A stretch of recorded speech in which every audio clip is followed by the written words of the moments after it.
Will you know what to do if a medical malpractice case is filed against you? Welcome to the Business of Medicine on the Clinicians Roundtable. I'm your host, Dr. Larry Kaskel. Joining me today is Allan Adelman, a medical malpractice attorney at Adelman, Sheff & Smith in Annapolis, Maryland. Allan has been engaged exclusively in the practice of hospital and healthcare law, including the defense of medical malpractice cases for over 30 years.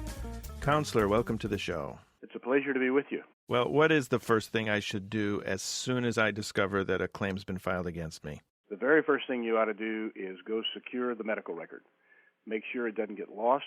Make sure it doesn't get altered or changed or damaged in any way. A missing or an altered medical record can take a very defensible case and turn it into an indefensible one. And if I'm a physician who makes poor judgment and decides to alter that medical record, then what am I doing for myself? Well, as soon as you alter a medical record, you have completely tarnished your credibility in the case.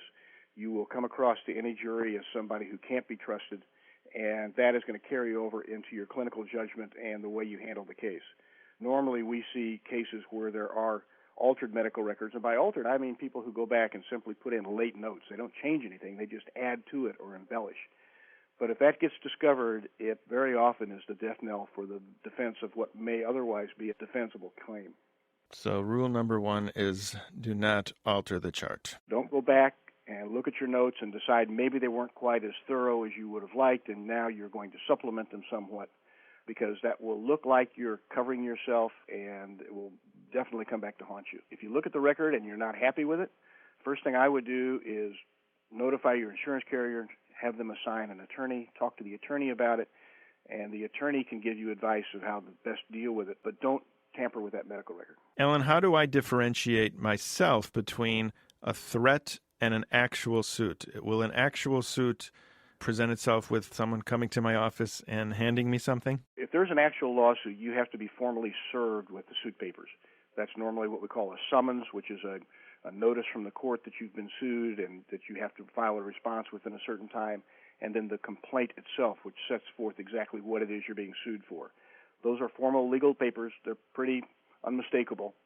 And so when they come in, that's when you've actually been sued. A letter from an attorney or a letter from a disgruntled patient is not a lawsuit. Now, that person that walks into my office, are they a police officer, or can they just be someone and then they see me and they hand it to me and say, "You've been served," and they run out? It can be anybody. Very often it's not going to be a police officer. Commonly it's going to be a private process server who's going to come up and serve you with the papers, and it may be in your home, at your office, on the street, or anywhere.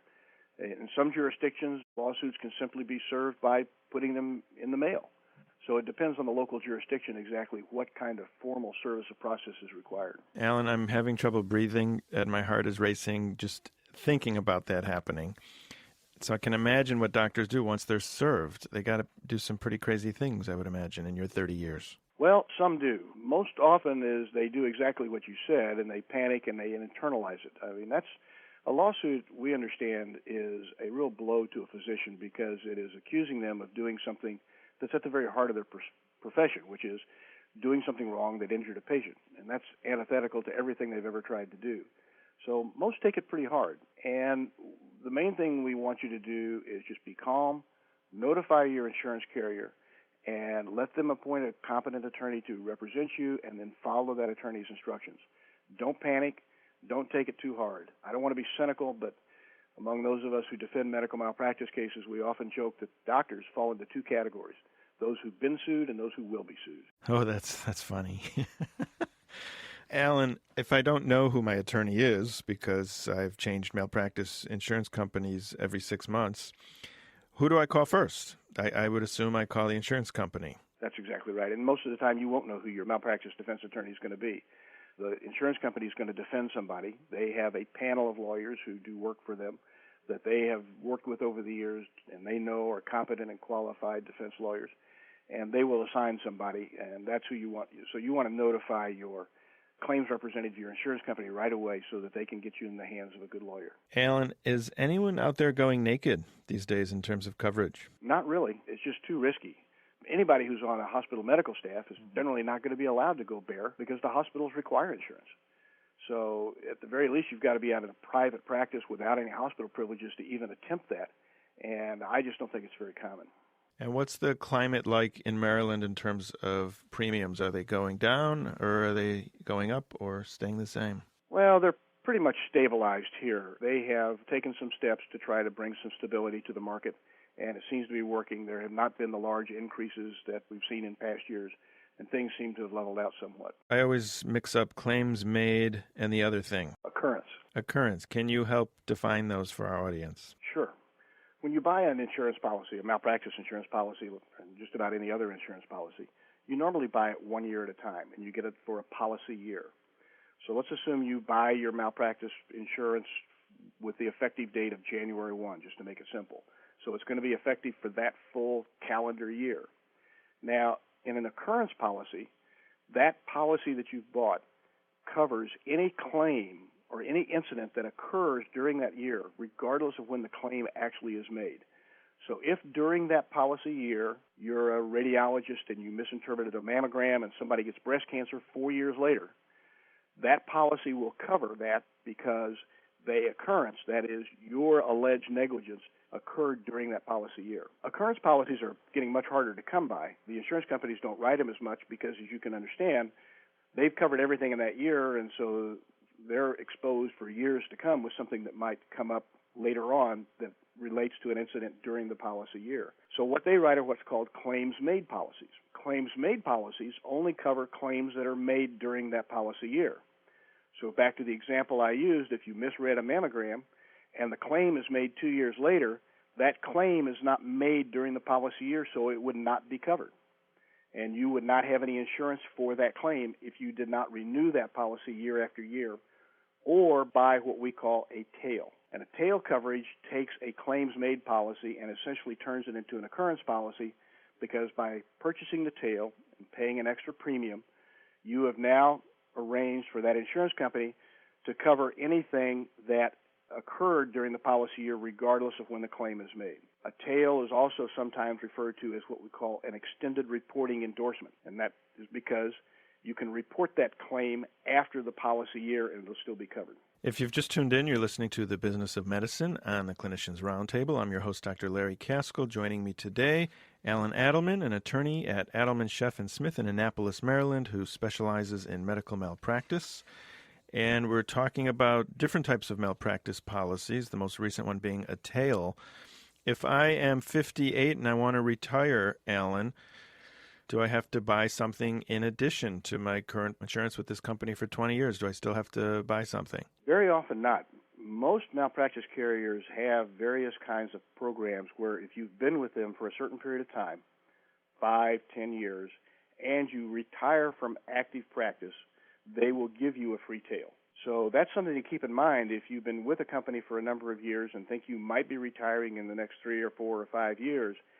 Even though another company may come in and give you a lower premium today, you may pay more for the tail with that new company than you would have the additional premium to stay with the old company and get the free tail. Yeah, that's good to know. So in general, how many years do you think you need to remain with a carrier for them to offer the free tail? We won't hold you to this. Generally like 5 to 10 years for most places.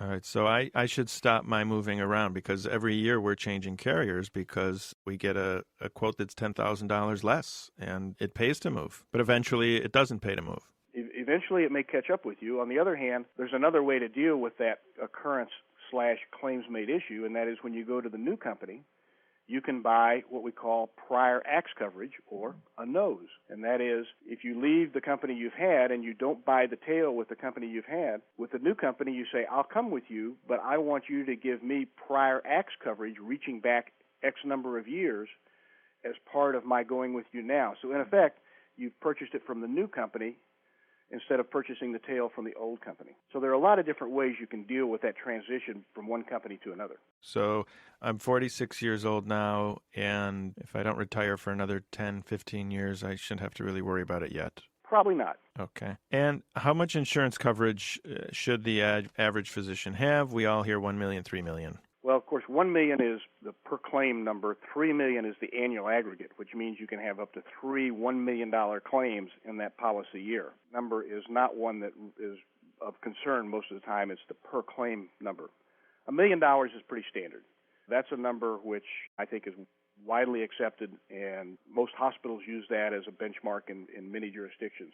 Do you want to have more than that? Maybe. I mean, if you're in a high-risk specialty like OB, you might want to go to $2 million so that there's enough insurance coverage that hopefully you can get a bad baby claim that's worth several $1 million settled. On the other hand, if you can buy too much insurance. If you go out and buy $5 million or $7 million worth of insurance coverage, your insurance carrier may want to defend a case rather than pay the full policy limits, and you may end up going to trial in cases that could have been settled for policy limits, as they say, for $1 million. That's good advice right there. Don't have too much, because the other side will look and see how much you got. That's exactly right. And most of the time, the vast majority of cases can be settled for policy limits because most plaintiffs' lawyers are not interested in getting a verdict in excess of the policy limits where they end up chasing some physician to collect $5 or $10 million because most physicians don't have $5 or $10 million to begin with. Well, speaking of that, Allan, how safe is my house these days? If you're married and it's held jointly with your wife, it's probably very safe. If it's in your individual name, any individual assets you have could be subject to being attached if you have a judgment against you in excess of your insurance coverage. What other things are potentially able to be taken away from me? I know my 401k is safe. I know any sort of annuities are safe. What else is safe? Any other investments you have that are not part of a formal retirement program are potentially targets to collect a judgment if it gets that bad. Although I've been doing this for 30 years and I have yet to see any money actually collected out of a pocket from a physician. It's very rare to happen. Say that again, because there are attorneys out there who want to scare me and my fellow physicians into developing extremely complex walls so that they don't get any of our personal assets, and you're saying that that is rare. It's very rare. As I say, I've been doing this for 30 years. I've yet to see a physician actually pay anything out of pocket. Frankly, if you sleep better at night having that, then do it. And I'm wondering about my partners. If I'm named in a suit, are their necks also out to hang? Well, you use the word partner, and that's a key word, because if you have a true partnership, then every partner is liable for the actions of all other partners. But there aren't true partnerships that are used commonly anymore. Most people have what's called a PA, a professional association, a PC, a professional corporation, or an LLC.